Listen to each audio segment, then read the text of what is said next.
Okay, so I'm going to be doing very quick mini reviews of pretty much every game here.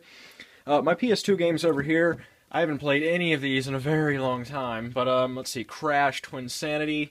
Don't really remember much of it, but I didn't get through it. I got stuck on some point, or just got bored of it. Legend of Spyro: New Beginning. It annoyed me because I had played all the previous Spyro games, other than the crap, what are they called? The butterfly things. I forget what they're called, but Sparks was one. I didn't play through that one because I thought it sucked. But A New Beginning annoyed me because it was completely new material and they rewrote the entire story, which I'm like, what? This doesn't make any sense. This isn't what happened. Crash, The Wrath of Cortex, never got through it. Fun game, but I kept hitting a wall somewhere. And again, I've forgotten most of this since I haven't played these in a long time. Dark Alliance 2. Dark Alliance 2, I believe it was inferior to Dark Alliance 1, which I have here. Dark Alliance, I used to play with my mom all the time. Pretty fun. ATV, Off-Road Fury. And again, all these games I like, because if I didn't like the games, I would have gotten rid of them. ATV Off-Road Fury, used to play that all the time, way back when. And of course, Grand Theft Auto San Andreas is a staple. Driver 3, I liked Driver 2, because at the time of Driver 2, there weren't really very many games where you could, you know, wreck cars realistically. And Driver 3 was pretty good for its day. The story, the campaign was kind of lacking, but, you know, it was still fun crashing cars. Champion Return to Arms. This was a lot like Dark Alliance, which is the only reason I played it. But I kind of think this is an inferior game. Grand Theft Auto 3. There are certain aspects of Grand Theft Auto 3 that I like better than San Andreas, which is why I kept this. And I have a couple PSP games here. You can see I have my PSP here. I haven't played it in months. But I only have 2 games for PSP, and that's Burnout Dominator and Yu-Gi-Oh! GX Tag Force. And I haven't played Burnout Dominator in a really long time, so basically the only reason I've kept my PSP is because of Yu-Gi-Oh! GX Tag Force. I like Yu-Gi-Oh! And I like playing the card game.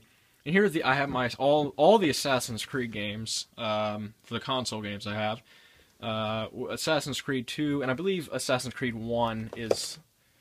Yeah, it's on Assassin's Creed's Revelations disc. Basically, Assassin's Creed 2 was the best out of the ones I have here. Hands down. That game was great. It was stealth, done right, in my opinion. You could still, you know, get into combat with people, and you felt like a badass, regardless of whether you were stealthing or you were hand-to-hand combating, which made me really love this game. It's one of my favorites here, probably. Assassin's Creed Brotherhood, it built on top of Assassin's Creed 2. Inferior game, but not by much. Assassin's Creed Revelations, honestly, I didn't really like. The game was too silent. It feels like they took a lot out of the game, to me, from Assassin's Creed 2. And, of course, Ezio's story, they kind of ran out of ideas.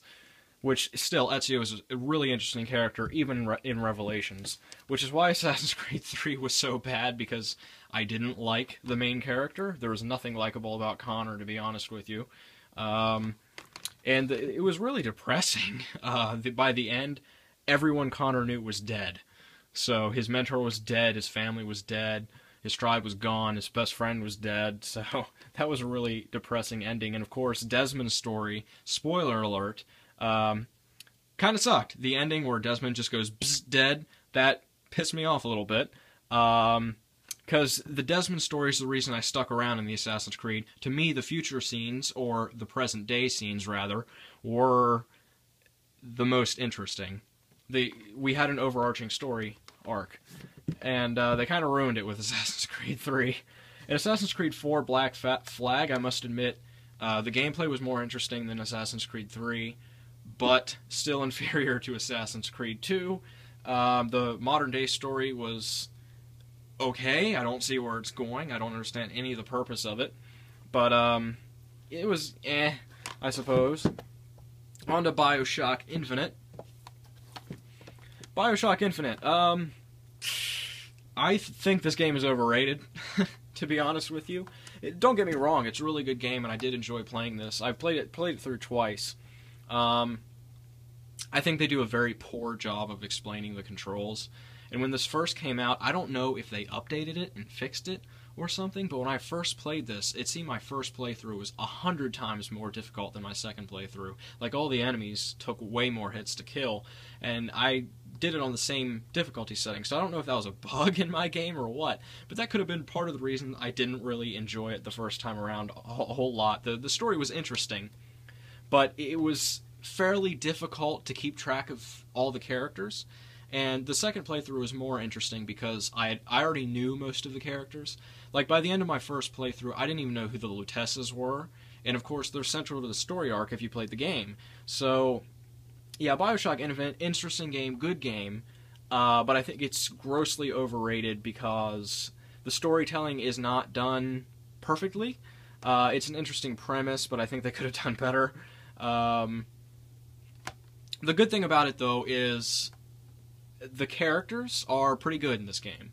I understand, you know, for the most part, I understand the reasons for doing what they do, and that is central to any story, is to have relatable characters. So, yeah, good game, but I still think it's overrated. Dante's Inferno, this game pissed me off. It's basically a God of War knockoff, which isn't bad in and of itself, but if you have very low health and you save with very low health, or you go to a checkpoint with very low health, and then you get killed by a boss, you respawn with very low health. So that happened to me, and I just kept dying and dying and dying. Actually, I don't think it was even on a boss. It was just on a normal level. I kept dying and dying and dying, and I gave up. So I have not finished this game. I'm still near the beginning. Deus Ex: Human Revolution. Shoot. I've just started this game. I like the tone. The premise seems interesting. The characters seem interesting. However, the gameplay kind of shot my hopes down. First mission. I'm on the first mission where you're in, you're taking down some purists in the Seraph Industries factory, and I went non-lethal, stealth, and I hate the stealth in this game. I hate it so much. I mean, it's not like Assassin's Creed where, to put it bluntly, you feel like a badass. This makes you feel like a bumbling idiot.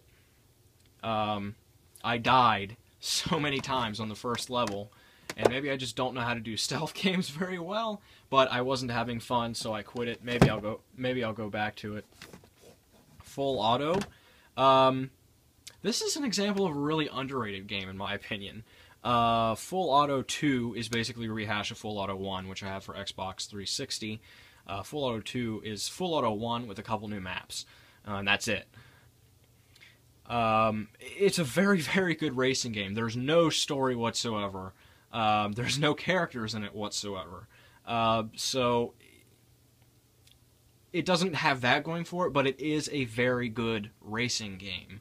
The races are fun, you know, the weapons are fun, so I had a lot of fun playing Full Auto and Full Auto 2. And the thing that annoys me about this is from Pseudo Interactive, I believe, and I don't know if they went out of business, they declared bankruptcy, whatever, but this Full Auto, this IP just disappeared, and I thought it was really, really good, and the graphics, this was a really early game for Xbox 360, Full Auto 1 was. The graphics were very, very good for the time.